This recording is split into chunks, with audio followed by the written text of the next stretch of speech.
Olá, estudantes da segunda série do ensino médio. Neste vídeo, vamos falar sobre o reino Plantae Pteridophytas. Então, neste cladograma, nós podemos observar que novidades evolutivas surgiram para dar origem aos 4 grupos de plantas, as briófitas, pteridófitas, gimnospermas e as angiospermas. Então, nós temos aqui os tecidos, que deu origem às briófitas. Os vasos condutores de seiva foi a principal novidade evolutiva que deu origem a este grupo, que é o que nós vamos ver. As briófitas é o grupo de plantas mais simples, elas são menores, são avasculares, elas vivem em locais úmidos, dependem da água para a reprodução e não possuem caule, folhas e nem raízes. Como, por exemplo, nós temos, então, os musgos, certo? Nós temos, então, dentro deste grupo das briófitas, as hepáticas, que do latim hepático significa fígado, por conta do formato, tá, dos gametófitos, que é a estrutura, a folha ali que dá origem a essa estrutura dos gametas. Os antóceros, do grego keras, significa chifre, por conta do formato do esporófito, que é alongada e cônica. As características, então, do ciclo de vida das briófitas. A geração duradoura é o gametófito, que é essa estrutura aqui das folhas, onde nós temos os filóides, cauloides e rizoides. Um vestígio de seus ancestrais ainda persiste, que é o anterozoide, que é um gameta masculino que depende da água para a reprodução, para alcançar a oosfera, que é o gameta feminino. Essa estrutura, então, a partir do filóide para cima, nós temos o esporófito, que vai dar origem aos esporos. As pteridófitas, então, é um grupo onde nós temos todas as traqueófitas, porém sem sementes.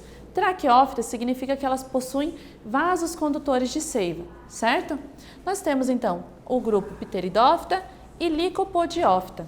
Dentro das pteridófitas, nós temos as samambaias e as avencas, e no outro grupo, os licopódios e a selaginella, como vocês podem observar nessas imagens. As características, então, elas possuem vasos condutores de seiva das pteridófitas, então elas têm ali o xilema e o floema que vai fazer a condução dessa seiva, tanto bruta quanto a seiva elaborada. Possuem folhas, caule e raiz, que é uma estrutura que a gente não tinha no grupo das briófitas, e forte dependência com a água para a reprodução. É uma característica compartilhada neste grupo das briófitas também. Os gametas flagelados, então, necessitam da água para se locomover para que encontre até o gameta feminino. Nessa imagem nós temos as folhas jovens, também chamadas de báculo, então ela começa a se desenrolar, dando origem a uma nova folha. Toda essa estrutura é chamada de folha e cada pedacinho é chamado de folíolo.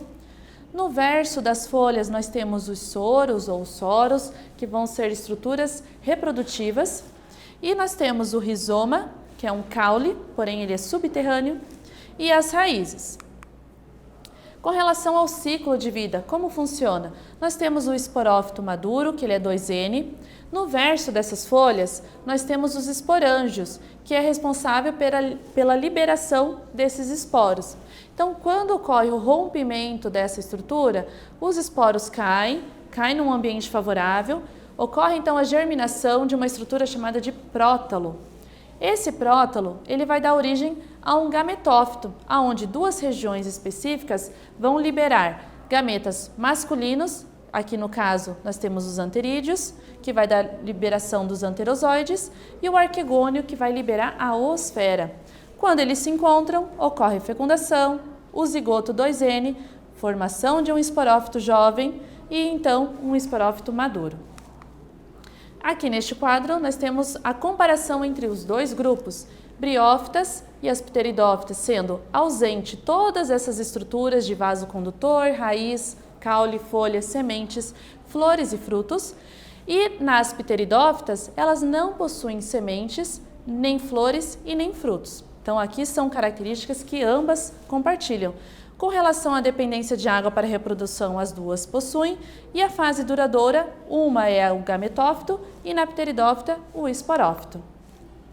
Neste vídeo, nós falamos sobre o reino Plantae e as pteridófitas. Eu espero que vocês tenham gostado e até breve!